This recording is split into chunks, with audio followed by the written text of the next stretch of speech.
Assalamualaikum warahmatullahi wabarakatuh. Pemirsa, sejumlah informasi penting seputar Kabupaten Kota Waringin Timur akan kami hadirkan untuk Anda hari ini. Bersama saya Blitaria Indri, berikut informasi selengkapnya.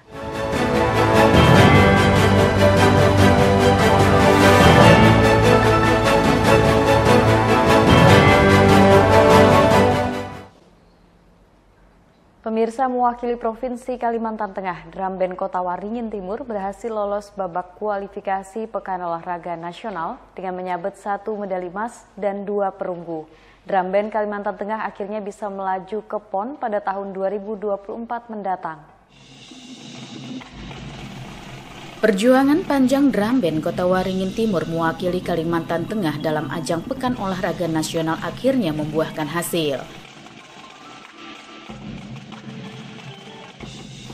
Setelah sukses mengikuti kejuaraan nasional sebagai tiket melaju ke babak kualifikasi PON, kini Drum Band Kalimantan Tengah berhasil lolos mengikuti PON pada tahun 2024 mendatang di Aceh dan Sumatera Utara.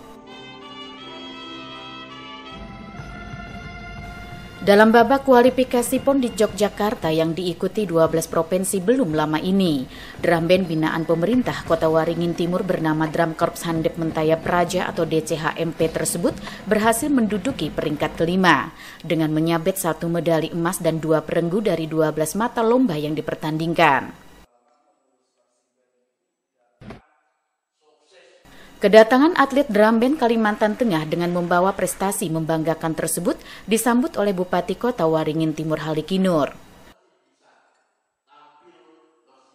Menurut saya hasilnya itu sangat luar biasa karena kami dari kontingen Kalimantan Tengah itu meraih juara 1 lomba unjuk gelar, juara 3 LKKB mix etape, dan juara 3 di LKKB Putra. Persiapan untuk lolos PON itu mungkin latihannya lebih berat lagi dari sebelumnya karena di sini semua musuhnya bukan main-main, dari Pulau Jawa dan juga Pulau Sumatera. Sebagai persiapan menghadapi PON, Drum Band Kalimantan Tengah akan lebih mematangkan persiapan.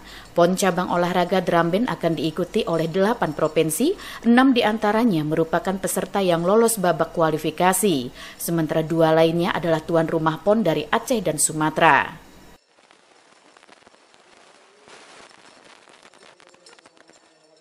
Mengikuti kejurnas, kemudian dipanggil lagi untuk mengikuti babak kualifikasi PON di Yogyakarta.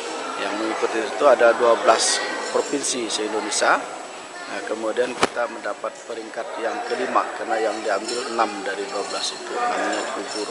Nah, jadi sekarang kita akan mengikuti PON di Medan karena drum bandnya ada di Medan, nanti dibagi beberapa tempat kan, di Medan dan di Aceh. Nah, drum band kena di Medan. Nah, itu yang prestasi yang kita dapat selama ini untuk mewakili Provinsi Kalimantan Tengah dalam cabur marching band atau drum band. Untuk kesiapan PON, evaluasi saya sudah dari awal sudah melakukan evaluasi. Di situ evaluasi kami yang pertama kesiapan personil. Kesiapan personil kami karena personil ini kan ada yang kelas 3 ya, mengikuti kuliah dan sebagainya di luar. Nah, jadi kami sudah sekarang melakukan seleksi. Dengan suksesnya prestasi yang diraih pada babak kualifikasi, Drum Band Kalimantan Tengah menargetkan untuk bisa meraih juara pada PON mendatang. Mashud Badarudin, Hayat TV.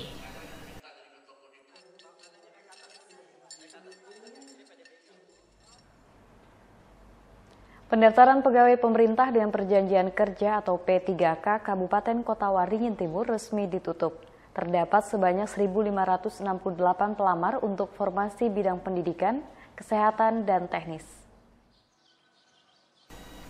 Setelah dibuka sejak Rabu 20 September lalu, pendaftaran P3K Kota Waringin Timur resmi ditutup pada Rabu 11 Oktober. Dalam rekrumen P3K tahun 2023 ini, Kota Waringin Timur mendapat sebanyak 1.089 formasi, terdiri dari 532 formasi bidang kesehatan, 498 formasi guru, dan 59 formasi teknis.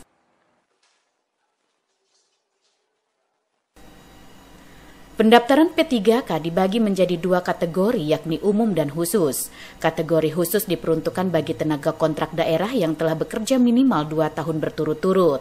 Dengan presentasi penerimaan 80% dari jumlah formasi yang ada, sementara kategori umum 20%.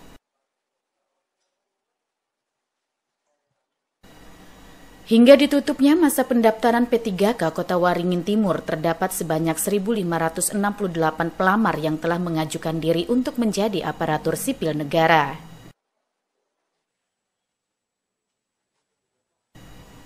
Para pelamar terdiri dari 345 pelamar bidang teknis dengan 66 pelamar kategori umum dan 279 kategori khusus. Sementara bidang kesehatan diikuti 608 pelamar dengan 329 kategori umum dan 279 kategori khusus. Sedangkan bidang pendidikan diikuti 615 pelamar dengan 105 kategori umum dan 509 kategori khusus. Saat ini panitia seleksi P3K Kota Waringin Timur tengah bekerja untuk melakukan seleksi administrasi dengan memverifikasi berkas pendaftaran para pelamar. Hasil seleksi administrasi akan diumumkan pada tanggal 15 Oktober mendatang. Jadi pendaftaran P3K tertutup sudah malam tadi jam 11.59 ya. Dan hari ini kami panitia akan menyelesaikan verifikasi seleksi administrasi untuk nanti ditetapkan siapa pelamar yang memenuhi syarat yang dinyatakan lulus administrasi. Jumlah yang mendaftar? Jumlahnya sekitar 1.500 lebih. Dan itu yang bisa menyelesaikan pendaftaran. Nanti kita akan seleksi berapa orang nanti yang dinyatakan lulus seleksi administrasi. Itulah nanti yang nantinya berhak mengikuti tahapan selanjutnya berupa seleksi tes kompetensi yang menggunakan CAT BKM. Setelah peserta dinyatakan lolos seleksi administrasi, akan dilanjutkan dengan seleksi kompetensi menggunakan komputer, asisten tes atau CAT Badan Kepegawaian Nasional yang dimulai pada tanggal 10 November hingga 4 Desember mendatang. Mashud Badarudin, Hayat TV. Beralih ke informasi lainnya, pemirsa, setelah beberapa hari diguyur hujan deras, kebakaran hutan atau lahan di Kota Sampit sempat berkurang. Namun saat ini kasusnya kembali marak dengan banyaknya bermunculan titik-titik baru yang diduga sengaja dibakar. Salah satu titik kebakaran lahan di Kota Sampit terjadi di Jalan Pelita Barat, Kecamatan Mentau Baru, Ketapang, Kamis 12 Oktober. Karena kebakaran terjadi di lahan gambut disertai kuatnya tiupan angin, membuat petugas gabungan harus bekerja lebih ekstra untuk memadamkannya. Kebakaran hutan atau lahan di Sampit sebelumnya sempat berkurang akibat diguyur hujan deras hasil teknologi modifikasi cuaca oleh Badan Nasional Penanggulangan Bencana atau BNPB. Namun saat ini kasus kebakaran hutan atau lahan kembali marak di Sampit. Pada hari itu saja, setidaknya ada 6 titik kebakaran lahan yang terjadi di sejumlah lokasi di wilayah perkotaan. Beberapa di antaranya terjadi dalam waktu bersamaan. Sebagian besar lahan yang terbakar umumnya merupakan titik-titik baru yang diduga sengaja dibakar oleh oknum tidak bertanggung jawab. Berdasarkan perakiraan Badan Meteorologi, Klimatologi, dan Geofisika setempat, dalam beberapa hari ke depan kondisi cuaca di Kota Sampit cenderung panas terik, sehingga potensi kebakaran hutan atau lahan di Sampit masih tinggi. Ini di titik baru. Sebenarnya titik baru ini juga sudah kena hujan ya. Tetapi kan kita pahami bahwa gambut itu kalau ketika hujan, kalau volumenya masih sedang dan durasi pendek, kebakaran tetap masih dimungkinkan, potensinya masih terjadi. Mungkin prediksi beberapa hari ke depan gimana, Pak? Masih, kalau BMKG meramalkan intensitas hujan masih belum kita temukan. dan masih panas terik terjadi di beberapa hari ke depan. Ya kita berharap ini kita bisa eskalasinya bisa kita tahan ya. Jadi jangan ada perluasan kembali, kemudian produksi. Yang kita khawatirkan ketika habis kebakaran kan asap. Asap kan akan muncul kondisi udara tidak sehat sehingga beraktivitas tidak aman ya untuk usia-usia rentan, anak-anak didik segala macam. Dalam menanggulangi kebakaran hutan atau lahan, petugas gabungan juga mendapat bantuan 1 unit mobil tangki dari salah satu perusahaan besar swasta untuk membantu suplai air.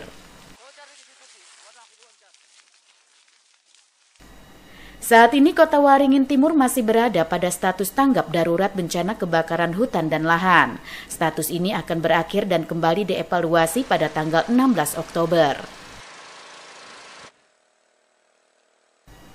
Mashud Badarudin, Hayat TV.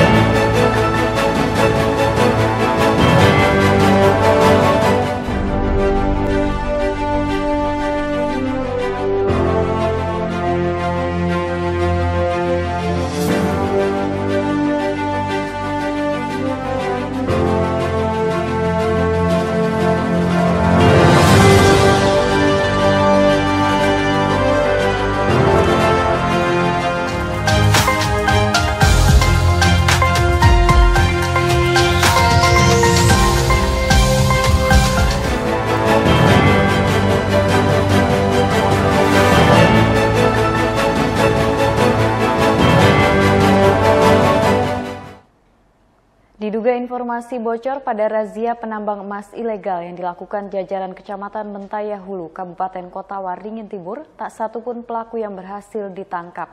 Warga juga mengeluhkan aktivitas penambang emas ilegal ini karena merusak lingkungan sungai yang menjadi mata pencaharian mereka sehari-hari pada Kamis 12 Oktober.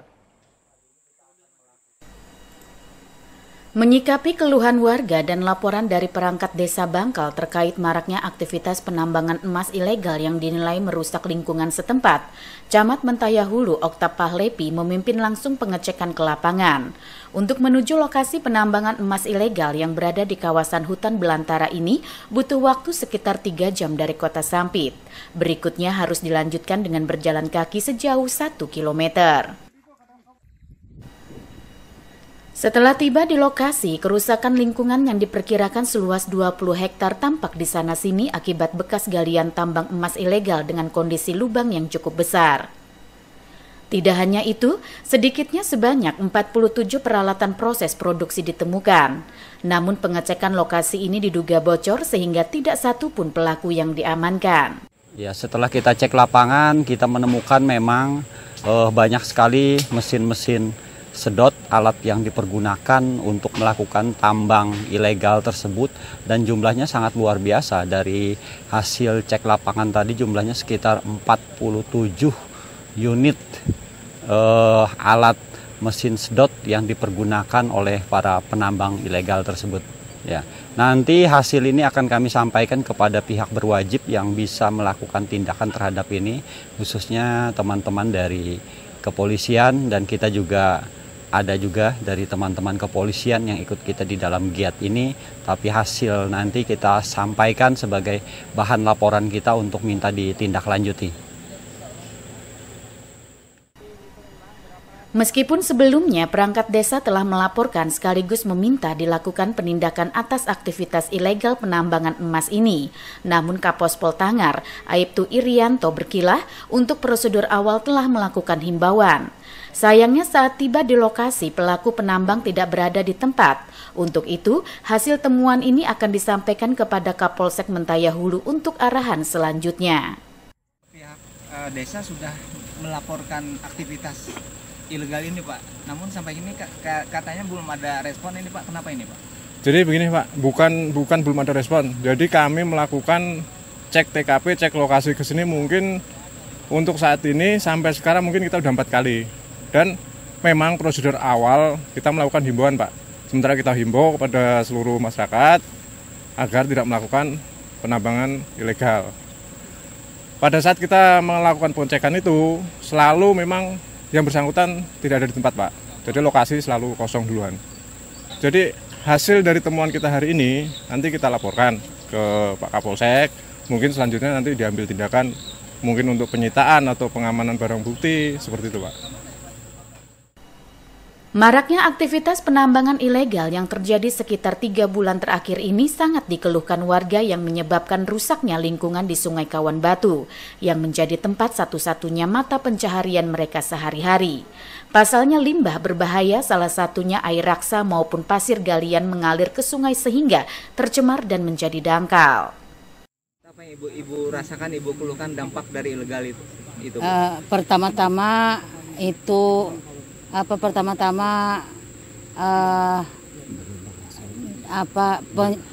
perusak lingkungan. Kedua, habitat ikan,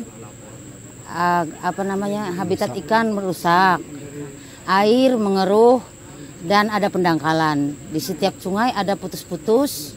Dengan dampak itu, sekarang penghasilan nelayan ini berapa persen turunnya, anjloknya ini, Bu? Hampir 90%, Pak, menurunnya. Jadi istilahnya kalau dulu dalam 1 hari mungkin dapat 10 kilo, sekarang bisa berapa kilo, Bu? 1 kilo, setengah kilo, itu pun Pak kadang-kadang 1 hari pun tidak dapat sama sekali. Bagi nelayan kecil loh, Pak.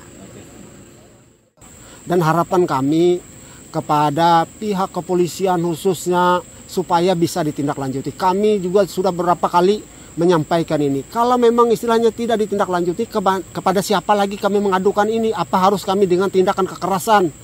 Kita tidak ingin terjadi seperti itu. Makanya harapan kami segera ditindaklanjuti dan tidak ada lagi kegiatan penambangan khususnya di daerah tepian sungai itu dan di dalam wilayah hukum Desa Kawan Batu ini. Kami harap tidak ada lagi kegiatan penambangan ini. Jadi kami mohon kepada pihak berwajib, pihak yang berwenang di dalam hari ini agar kiranya cepat melakukan tindakan tegas terhadap para penambang ini agar tidak lagi kegiatan ini berlanjut. Kami kira sekian, Pak. Warga sangat berharap agar pihak kepolisian serius menindaklanjuti aktivitas penambangan ilegal ini sehingga ekosistem Sungai Kawan Batu dapat dipergunakan warga yang sebagian besar berprofesi sebagai pencari ikan. Dari Desa Bangkal, Kecamatan Mentaya Hulu, Kabupaten Kota Waringin Timur, Nurmansa, Hayat TV. Demikian pemirsa, informasi tadi menutup perjumpaan kita kali ini. Mewakili kerabat kerja yang bertugas, saya Blitaria Indri mohon undur diri dari hadapan Anda. Sampai jumpa, wassalamualaikum warahmatullahi wabarakatuh.